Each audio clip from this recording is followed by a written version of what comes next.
and always wants to give Congolese what is rightfully theirs. So he stood against many presidents whom he thought were actually puppets for the international community and the Western world in order to plunder the DRC. Had problems, with Mobutu, had problems with Kabila, and had problems with Joseph. And all these past leaders had issues with him, but he seemed to have had good relationship with President Felix Tshisekedi. And I believe that he is such a man that somehow deserves, the applause of Congolese due to the contribution that he has made. Obviously, like I said, he has.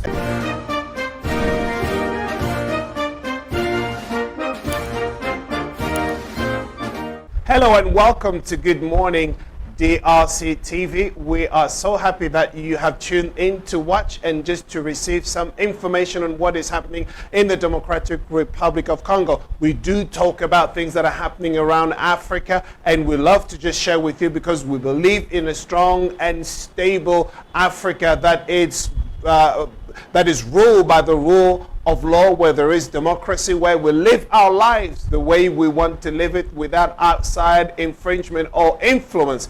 But today we want to focus on the Democratic Republic of Congo. A bit of sad news today because we want to talk about a man who has influenced things in the Democratic Republic of Congo, a political and religious leader by the name of Ne Muana Nsemi. He is a spiritual leader. Before I go to talk about him, let me just ask you, if you have not yet subscribed to this channel, please do subscribe and share this link with other people. Give us thumbs up. This helps us so that we can be viewed on YouTube and other platforms. And it also helps us so we can bring you content that we know you would enjoy. With that being said, let's talk about Ne Muana Nsemi. This political religious leader is one of the strong men in Congo Central.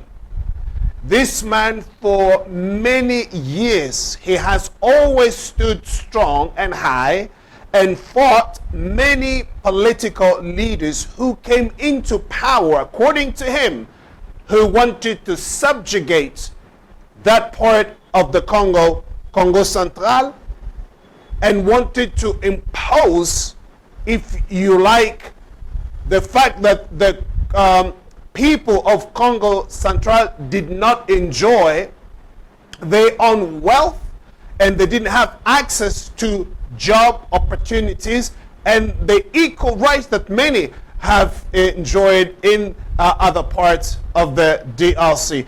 Congo Central is where Bakongo are from, and him being Mukongo, he understands the history, the wealth, all that this country, or not even country, but all this region of the DRC holds, and what it brings to the central government in terms of income. Because there you have one of the, or at least two of our ports, where all, if you like, things that come via the maritime and pretty much an economic power, if you like, for a DRC, because we know the eastern part or Katanga region, it's pretty much, natural resources and minerals and all of that. But here is where we are actually bringing in income from all the transportation, the maritime transportation and all, because it's from Bakongo from Congo Central to Kinshasa. This is what it all happens. And if you like, the central power station that brings electricity and distributes around the DRC is also based in that region. But to his disappointment, he's always argued the case that the Congo Central people were neglected, and people who come into power since the time of Kasavubu, who was also from Congo Central. What we have seen that since then, every president that's come into power has more or less, if you like, never done anything good for the people of the Congo Central.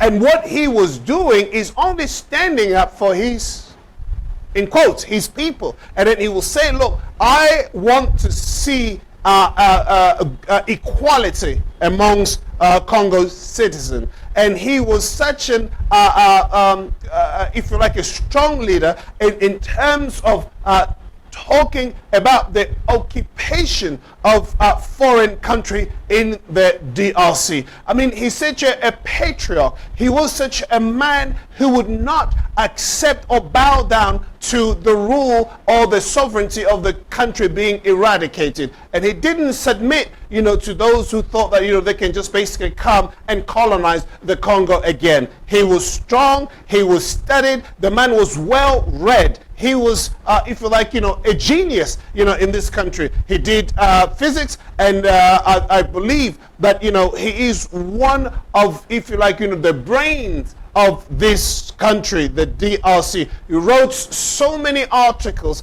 and involved in so many debates. He knows the story of this country and always wants to give Congolese what is rightfully theirs. So he stood against many presidents whom he thought were actually puppets for the international community and the Western world in order to plunder the DRC. Had problems, with Mobutu, had problems with Kabila, and had problems with Joseph. And all these past leaders had issues with him, but he seemed to have had good relationship with President Felix Tshisekedi. And I believe that he is such a man that somehow deserves, if you like, the applause of Congolese due to the contribution that he has made. Obviously, like I said, he has a political party called Bundu ya Mayala, and he has his, if you like, religious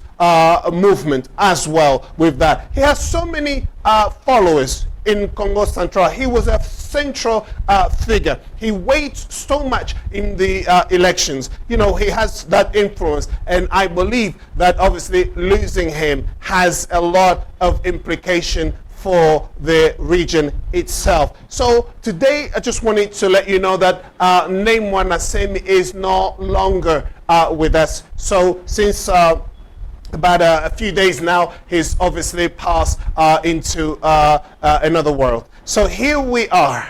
Now, without Muana Nsemi, what is going to happen in the elections right now? We know that things will go in different directions, but those who have taken from him, of course, I know that they have things in place and they know how these things are going to pan out. But as far as he's concerned, I just wanted to touch on the man, and just by honoring his memory, that's why I'm just doing this to say he was a great man. He was a man who fought about peace. He was a man who fought about Congo. He was a man who was talking about our freedom. He was a man who was just basically standing strong and saying, no occupation in this country. And he doesn't want to see any foreign individual come and rule in this country as president. And he was so ferocious that he stood against many. And he went into prison for that purpose and for that reason. And he was obviously released, and after that, obviously, his health took a downturn, which has affected him to his death. But we do know that he was taken care of by the current regime, and he had good relations with them, and we believe that as things do unfold, even his followers would recognize that. So we wish his family, all the best for the years to come, and his movement. We hope that they will stay strong and that they'll move forward for the cause of the Congo Central, and things will work for the better. So Ne Muana Nsemi is no longer with us, but we'll have cherish some of his memories and the things that he said and all the contribution that he made for the Democratic Republic of Congo. So yes, he will be sorely missed by this country because of his contribution. So this is what we wanted to let you know about Ne Muana Nsemi. So until next time, please take care of yourself. Bye bye for now.